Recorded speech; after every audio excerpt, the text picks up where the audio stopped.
제목은 나를 위해 왕을 위해 네, 이렇게 질문을 좀 던지고 있는데요.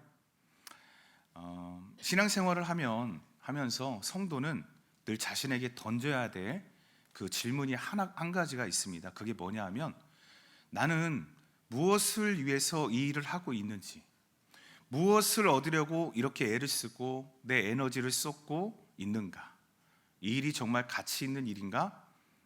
사실 자신에게 던지는 이런 질문, 이런 습관이 있다면 그런 성도는요, 신앙생활을 할 때에 굉장히 큰 유익을 발견하게 될 것입니다.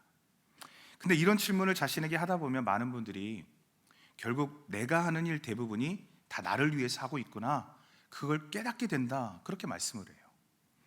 결국 나를 위해서, 내 성공을 위해서. 여러분, 부부싸움도 보면 그렇죠. 싸우고 나서 그 원인을 생각해 보면 결국 내가 이런 방식, 내가 원하는 게 이건데 상대가 그렇게 해주질 않아서, 그래서 내가 화가 났었구나, 그렇게 해석을 하잖아요. 성도도 그렇습니다. 사실 많은 성도들이 다 주님을 위해서 내가 이렇게 하고 저렇게 한다고 말하지만 결론을 보면 때로는 나를 위해서 그렇게 할 때가 참 많다는 사실이에요. 그래서 매일매일 나를 점검하는 이런 습관들, 내가 하는 이 일이 과연 누구를 위해서인가, 결과를 얻기 전에 미리 자신을 살피는 이런 자세가 참 중요합니다. 오늘 본문을 보시면 이런 질문을 던지지 않고 자신을 위해서 살아가는 한 사람의 그 결과가 오늘 본문에 등장하고 있습니다. 오늘 말씀을 함께 보시면서 우리도 내가 하는 일들이 과연 어떤 목적을 위해서인가, 누구를 위해서인가, 이것을 좀 점검해 볼 수 있길 바라고요. 그로 인해서 경각심을 갖는 그런 은혜가 있기를 주님의 이름으로 축복합니다. 오늘 본문 20장을 이해하려면 앞서 보았던 19장의 스토리를 알아야 됩니다. 지지난주의 말씀이었죠. 네, 19장에는 레위인의 첫 이야기가 등장하고 있어요. 레위인이 집을 나가서 넉 달 동안 친정에 갈게 되었습니다. 그런 첩을 다시 집으로 데리고 오려고 떠나는 그런 남편 레위인의 이야기가 지금 등장하는데, 레위 사람은 장인의 집으로 가게 됐죠. 그래서 장인의 집에서 무려 5일 동안이나 환대받고 이제 그 첩을 데리고 다시 집으로 돌아가고 있습니다. 그런데 돌아오는 길에 밤이 깊어진 거예요. 밤이 깊어졌어요. 그래서 하루 묵고 갈 그런 집을 찾고 있는 것이죠. 마침 베냐민 지파 기브아라고 하는 곳에 사는 한 노인을 만나게 됩니다. 여러분, 베냐민 지파 기브아 사람, 이걸 오늘 좀 기억하고 계셔야 돼요. 오늘 굉장히 지명에 대한 얘기들이 많이 나오기 때문에 이걸 놓치면요 많이 헷갈릴 것입니다. 베냐민 지파 기브아에 살고 있는 한 노인을 만나게 되었어요. 그 노인 집에서 그래서 하루를 묵게 되는데, 근데 여기서 굉장히 큰 사건이 하나 터지게 되어지는 것이에요. 그 기브아 성읍에 사는 불량배들이 또 이 어떻게 알았는지 찾아와서는 그 집을 에워쌉니다. 그리고 노인에게 이렇게 말을 해요. 내 집에 들어온 그 사람, 그 여자도 아니에요, 그 남자 끌어내라. 우리가 그와 관계를 좀 해야겠다. 여러분, 이게 무슨 회개망측한 말입니까? 그러니까 동성애를 좀 해야 되니까 그 레위인을 내놔라, 그렇게 말을 하고 있는 것이에요. 그래서 노인은 이렇게 말을 하죠. 여기에 내 딸도 있고 이 사람의 첩도 있으니까 그들을 대신 욕보여라. 대신 레위인만큼은 건들지 말라, 그렇게 당부를 합니다. 그러니까 당시 사사 시대의 영적인 상태가 얼마나 부패하고 타락했는지를 노골적으로 보여주고 있는 장면이 바로 이 장면이에요. 당시 여자는 사람으로 취급이 안 되던 시대, 바로 사사 시대입니다. 근데 더 황당한 것은요, 불량배들이 그런 노인의 제안에 반응을 안 하고 있어요. 그러니까 좀 가만히 좀 있지, 이 레위인이요 나서기 시작합니다. 레위인이 나서서는 넉 달 만에 데려오는 자기 첩을 내어주겠다, 그 불량배들에게 내어주고 있다는 사실이에요. 자기의 첩을. 아니, 자기 아내를 불량배들에게 내주는, 여러분 이게 말이 되는 것일까요? 이게 제정신이 아닌 거예요. 어쨌든 참 불행하게도 그렇게 베냐민 지파 불량배들에게 이 첩이요 밤새도록 능욕을 당합니다. 그러고는 새벽 미명에 풀려났어요. 근데 참 안타깝게도 이 레위인의 첩이 동틀 때 보니까 이미 죽어 있었다는 사실이에요. 죽어 있었어요. 참 안타까운 일입니다. 그렇게 죽은 자기 첩을 싣고 이 레위인은 다시 자기 집으로 향해 돌아가고 있어요.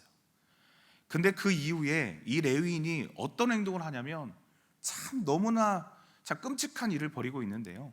어떻게 했냐면 죽은 자기 이 첩의 시체를 토막을 내기 시작해요. 몇 조각으로 토막을 냈냐면 12조각으로 토막을 냈습니다. 그러고는 그 시체 12덩이를 이스라엘의 온 전역 각 지파에게 한 덩어리씩, 한 조각씩을 이렇게 보내게 되었던 것이에요. 그 조각난 첩의 시체를 이제 각 지파마다 봤을 거 아닙니까? 어떻게 반응했을까요? 막 충격의 소리들이 들리기 시작하는 겁니다. 온 전역에 너무 충격을 받은 거예요. 그러면서 그 19장 30절을 보시면, 성경 갖고 계신 분들 좀 이렇게 보시면 좋겠는데 19장 30절을 보시면 이렇게 말씀합니다. 그것을 보는 자가 다 이르되 이스라엘 자손이 애굽 땅에서 올라온 날부터 오늘까지 이런 일은 일어나지도 아니하였고 보지도 못하였도다. 이 일을 생각하고 상의한 후에 말하자 하니라. 전에도 없었고 본 적도 없는 그런 일들이 일어났다라고 말하고 있는 것이죠. 그러니까 난리가 난 겁니다. 결국 이스라엘은 이 일을 도대체 어떻게 처리를 해야 될까 상의하기 위해서 한 자리로 몰려들었습니다. 자, 여기까지가 19장의 내용이었어요. 그리고 이어지는 오늘 본문 20장에 계속해서 스토리가 이어지는 것인데, 오늘 본문 20장 1절을 보시면 이렇게 기록하고 있습니다. 이에 모든 이스라엘 자손이 단에서부터 부엘사바까지 또 길르앗 땅에서 나와서 그 회중이 일제히 미스바에서 여호와 앞에 모였으니. 어디에 모였다고요? 미스바라고 하는 곳에 모여든 거예요. 그러니까 이스라엘 가장 남쪽에서부터 가장 북쪽까지 동과 서 일제히 한 자리에 다 모였습니다. 그리고 모인 장소가 다시 말씀드리지만 어디라고요? 미스바입니다.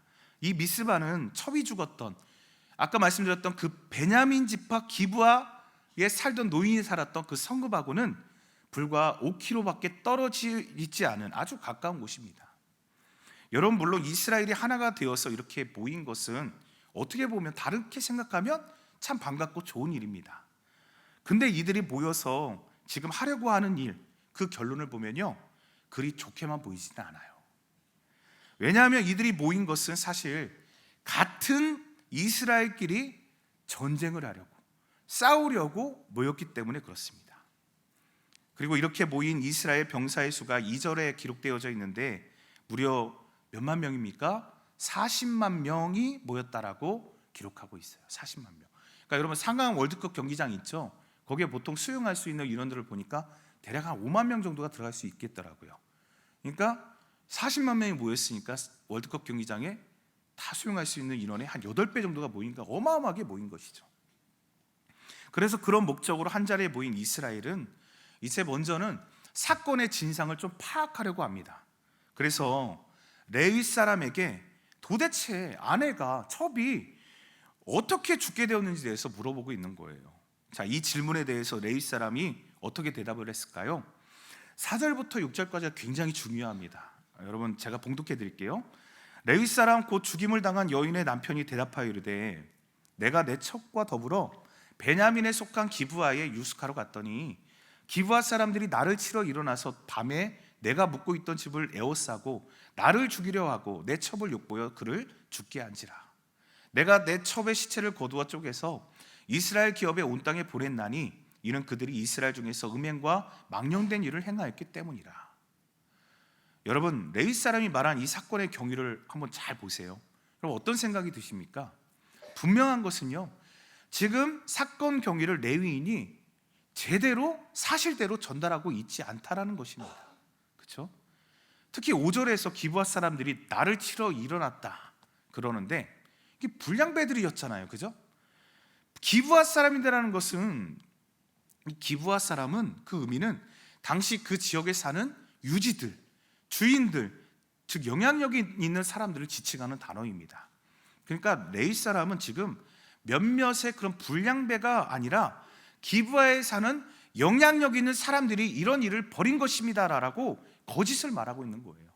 그렇게 몰아가고 있어요. 뿐만 아니라 그들이 자신을 죽이려고 했다 그랬는데요, 사실이 아니죠. 그리고 또 보면 자기가 그들에게 자기 첩을 내주었다라는 말은 한마디도 하지 않고 있습니다. 지금 레위 사람의 의도가 뻔히 보이는 대목이에요. 지금 레위 사람은 자신이 한 일에 대해서 정당화시키고 있어요. 그러면서 자기가 첩을 토막내고 각 지파에게 보낸 것은 기브아 사람이 너무 악해서 도저히 참을 수 없어서 분노가 나서, 누구나 다 그러지 않겠습니까 여러분? 그러면서 당연한 반응처럼 이렇게 정당화시키고 있다는 것입니다. 그래서 이스라엘 백성들에게 베냐민 지파 기브아 사람에 대한 적대감을 막 일으키게 하고 있는 것이에요. 분노하게끔 그 분노를 이용하는 것입니다. 결국 이 레위인이 바라보는 것은 무엇을 원했냐면, 레위인은 한 가지였어요. 전쟁을 원했던 것입니다. 이거 하나였어요. 자, 레위 사람 자신의 분노를 갚기 위해서, 자신을 위해서 자기 뜻, 자기 욕심, 자신의 정당화를 위해서 뺄 건 다 빼고 그럴싸하게 포장하고 거짓으로 그렇게 행동하고 있다는 것입니다. 성도 여러분, 우리도 그럴 때가 있지 않습니까? 사실과 다르게, 사실보다는 좀 더 좋게 말하죠. 사실보다는 좀 더 자극적이게, 나쁘게 말하는, 보면요, 사람은 다 그런 것 같아요. 다 자기에게 유리한 쪽으로 해석하고 말을 합니다. 이 정도 거짓말쯤은 괜찮지, 다 그러는데 이 정도 MSG는 좀 쳐도 괜찮지, 팍팍 쳐도 괜찮지. 그렇죠? 지금 레위 사람의 말을 듣고는 이스라엘 백성들이 정작 끔찍한 일을 제공한 이 레위 사람의 죄는 보질 못하고 있어요. 그러면서 레위 사람의 의도대로 움직이게 되어집니다. 모든 백성이 한 마음이 되어서는 이렇게 말합니다. 이 레위 사람 한 사람의 말을 듣고 뭐라고 말하냐면, 오늘 본문 8절부터 10절까지에 그게 기록되어져 있는데 제가 또 봉독해 드리겠습니다. 모든 백성이 일제히 일어나 이르되 우리가 한 사람도 자기 장막으로 돌아가지 말며 한 사람도 자기 집으로 들어가지 말고 우리가 이제 기브아 사람에게 이렇게 행하리니 곧 제비를 뽑아서 그들을 치되 우리가 이스라엘 모든 지파 중에서 100명에 10명, 1000명에 100명, 10,000명에 1000명을 뽑아서 그 백성을 위하여 양식을 준비하고 그들에게 베냐민의 기브아에 가서 그 무리가 이스라엘 중에서 망령된 일을 행한 대로 징계하게 하리라 하니라. 여러분, 이게 무슨 얘기예요? 아무도 집에 돌아가지 말고 다 남아 있어라. 이제 우리는 저 베냐민 지파와 전쟁한다. 전쟁을 결정하고 있는 거예요. 그래서 한 사람도 빠짐없이 함께하기로 그렇게 결정했어요. 그러면서 지금 모인 인원의 10분의 1은 양식을 준비하는 일을 맡게 합니다. 그리고 모인 40만 명 중에서 36만 명은 전쟁에 투입을 하고 4만 명은 보급을 맡게 하는, 지금 이스라엘은 이렇게 한 마음이 되어서는 이 베냐민 기브아 성읍을 치려고 만반의 준비를 하고 있다는 것이에요. 근데 이스라엘이 즉시 또 전쟁을 바로 시작한 것은 아니었어요. 먼저는 어떻게 했냐면 베냐민에 속한 모든 지역에 사람들을 보냈습니다. 그래서 기브아가 너희들이 행한 악행을 좀 알리고 그 악을 행한 기브아 사람들을 우리에게 좀 넘겨줘라, 이렇게 부탁을 했습니다. 요청을 했죠.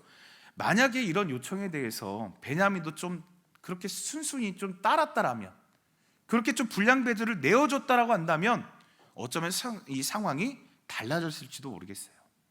근데요, 베냐민 지파가 이스라엘의 그런 제안을 받아들였을까요? 받아들이지 않았습니다. 오히려 베냐민도 그래 한번 싸워보자, 전쟁을 각오하고는 그렇게 싸우기 위해서 이제 소집한 베냐민 병사를 보니까 베냐민 병사는 26,000명입니다. 26,000명. 그리고 그 외에 기브아 주민 중에서 전쟁을 위해 훈련된 자가 700명이 더 있었다라고 성경이 기록하고 있어요. 그러니까 총 몇 명이에요? 26,700명. 이게 베냐민 지파에서 싸울 수 있는 용병들의 숫자였다는 겁니다. 여러분, 이스라엘의 36만과 베냐민 26,700의 싸움입니다. 숫자상으로도 봐도 이건 13배 이상 차이가 나는, 근데 이건 누가 봐도 싸움이 안 될 것 같잖아요. 근데 베냐민은 무모하게 이스라엘과 싸우려고 하고 있다는 말입니다.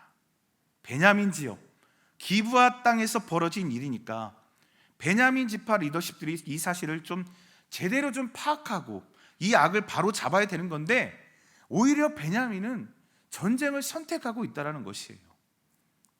굉장히 미련해 보이지 않습니까? 근데 여러분 생각해 보세요.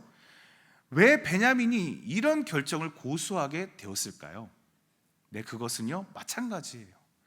베냐민도요, 보니까 베냐민 지파도 지금 자기 사람을 위해서 그러는 겁니다. 자기 사람, 내 사람이니까 죄에 대해서는 또 용납을 하는 것이에요. 자기 사람, 자기 지파, 자기 가족이면 아무리 죄를 크게 지었다 하더라도 합당한 판단을 하지 않고 있는 것입니다. 물론 혈연을 우선시하고 친족을 중요하게 생각하는 마음 그 자체는요 나쁜 것이 아니죠. 당연한 것입니다. 근데 이런 마음이 정당한 다른 기준을 넘어서게 되니까 가족을 아끼는 마음이 공의를 벗어나게 만들고요, 결국 이게 심각한 문제가 되는 것이었어요. 그래서 자기 가족을 위해서 불법을 행하고 자기 사람의 죄, 그것은 눈 감아주고 말았습니다. 근데 이런 일들 사실 우리 주변에 봐도 우리가 너무나 쉽게 접할 수 있는 그런 얘기들 아닙니까? 뉴스 기사만 봐도 쉽게 볼 수 있는 그런 일들이에요. 옳고 그름을 정직하게 판단하지 않기에 생기는 그런 일들입니다. 그래서 베냐민 지파의 결정, 이제 돌이킬 수 없는 방향으로 나아가게 되었어요. 동족 간의 피 흘리는 전쟁인데 그 악을 행한 자들을 심판하기 위해 일어선 이스라엘 40만의 연합군과 죄를 범한 자기 사람을 지켜내려는 베냐민 지파 26,700명의 전쟁이 시작된 겁니다. 전쟁은요 3번에 걸쳐서 이어졌어요. 근데 놀랍게도 이게 상대가 안 될 것 같은 그런 전쟁에서 첫 번째와 두 번째 전쟁에서 누가 승리를 했을까요? 누가? 어느 지파가? 네, 베냐민 지파가 승리를 거두게 되어집니다. 그리고요 마지막 세 번째 때야 비로소 이스라엘이 드디어 최종 승리를 거두게 되었어요. 여러분, 두 번째까지를 어느 지파가 승리를 했다고요? 베냐민 지파가 승리를 했어요. 그러니까 어떻게 보면 잘 싸우던 베냐민이 마지막 한 번을 좀 놓친 건데, 베냐민이 왜 마지막에 패배를 했을까? 베냐민 지파 패배에 대해서 성경은 이렇게 말씀하고 있습니다. 오늘 20장 35절을 보시면 이렇게 기록하고 있어요. 여호와께서 이스라엘 앞에서 베냐민을 치심에 당일에 이스라엘 자손이 베냐민 사람 25,000명을 죽였으니 다 칼을 빼는 자였더라. 누가 베냐민을 치셨다고요? 네, 결국 베냐민을 치신 것은 하나님께서 치신 것이었어요. 하나님은 이 3번의 전쟁 경과를 통해서 베냐민의 죄를 심판하셨고요, 베냐민뿐만이 아니라 베냐민을 치기 위해 모인 이스라엘도 2번의 이 패배를 허락하시면서 그 이스라엘을 일깨워 주시고 계셨다는 사실입니다. 결국 전쟁은 최종적으로는 이스라엘이 승리를 했어요. 근데 또 여기에 또 다른 큰 문제가 발생하게 되어지는데, 여러분, 이스라엘이 승리한 후에도 멈추지를 않았다는 것입니다. 오늘 보면 48절에 보면 이렇게 기록합니다. 이스라엘 사람이 베냐민 자손에게서 돌아와서 온 성읍과 가축과 만나는 자를 다 칼날로 치고 닥치는 성읍은 모두 다 불살랐더라. 아멘. 지금 이미 승리를 했잖아요. 누구의 도우심으로요? 하나님의 도우심으로 승리를 했어요. 이제 동족 간에 더 이상 피를 흘려서는 안 되는 시점입니다. 근데 베냐민에 대한 이스라엘의 공격이 도를 넘어서고 있습니다. 여러분, 이스라엘은 승리를 확정한 후에도 다시 베냐민을 찾아가서 만나는 자마다 다 죽여버리고 가축도 다 죽이고 성읍을 그냥 불로 다 불살라 버렸습니다. 지금 이스라엘은 징계를 행하는 것이 아니라 이런 모습은 학살인 거예요. 학살. 징계가 아닙니다. 하나님이 원하시는 부분도 아니었어요. 지금 이스라엘이 어떤 목적 때문에 이러고 있는 것입니까? 그것은 복수 때문에 그런 거예요. 복수. 시작은 이스라엘의 죄악을 없애기 위해서, 범죄한 그 베냐민 사람을 징계하기 위해서 시작을 했습니다. 근데 그 과정에서 뜻대로 되지를 않았던 거예요. 그래서 이스라엘도 전쟁으로 무려 몇만 명이 죽었습니까? 4만 명이 죽어나가게 되었던 것입니다. 4만 명이 죽어나가니까 이성을 잃어버렸어요. 그러다 보니까 베냐민에 대한 분노와 원한이 어떻게 되었을까요? 더 커지게 되었던 것이죠. 적대감도 커지게 되었습니다. 그래서 승리한 마당에 아주 그냥 도를 넘어서 아주 철저하게 더 이상 보복할 수도 없을 정도로, 어떻게 할 수 없을 정도로 아주 철저하게 누르고 갚아줍니다. 여러분, 지금 이스라엘은 자신들이 누구인지, 베냐민과는 어떤 관계인지를 전혀 생각하지 않았습니다. 왜 이런 일을 시작했는지, 무엇이 옳은지 그건 이스라엘에게 중요한 것이 아니었어요. 성도 여러분, 우리도 보면요, 어떤 일을 시작할 때에 처음에는 좋은 뜻으로, 좋은 의도로 시작하는 일들이 있습니다. 근데 시간이 지나면서 처음에 좋았던 의도와 다르게 계획을 잊어버리고 그러면서 사는 때가 있지 않습니까? 그리고 어느새 내 개인 욕심과 다른 목적으로 변질되는 이런 일들을 우리가 세상을 살면서 겪을 때가 참 많다는 사실입니다. 자, 여러분, 그럴 때 우리는 하나님 앞에 살아가는 인생들이지 않습니까? 우리는 어떠한 모습으로 살아가야 되겠습니까? 여러분, 우리가 만약에 그런 상황 가운데 있다라고 한다면 그럴 때는요, 일단 멈추셔야 됩니다. 멈추셔야 돼요. 잠시 멈추고 다시 한번 자신에게 질문을 던져봐야 됩니다. 내가 처음에 이 일을 무엇 때문에 시작하게 된 것이지? 내가 어떤 의도로 이 좋은 일을 시작했지? 다시 되물어야 된다라는 것이에요. 오늘 본문의 레위 사람, 베냐민 지파, 그리고 이스라엘 백성의 이 세 가지의 지파에 공통점이 있다라는 것이에요. 그것은 다 자신들을 위해서 각자 소견에 오른 대로 행동하고 있다는 사실입니다. 내 욕심을 채우기 위해서, 내 사람, 내 가족 보호하려고, 복수하려고, 내가 당한 만큼 갚아주려고, 내 눈에 좋아 보이는 것을 얻기 위해서 다 각자의 소견에 오른 대로 행동하고 있다는 것입니다. 여러분은 어떠십니까? 지금 하고 계시는 여러분의 주변의 일들이, 또 교회에서 하시는 봉사 일들이 과연 어떤 목적을 향해 나아가고 계세요? 그리고 여러분은 지금 어느 정도의 지금 위치까지 오셨습니까? 성도 여러분, 사사기 말씀이요, 어느덧 20장까지 왔어요.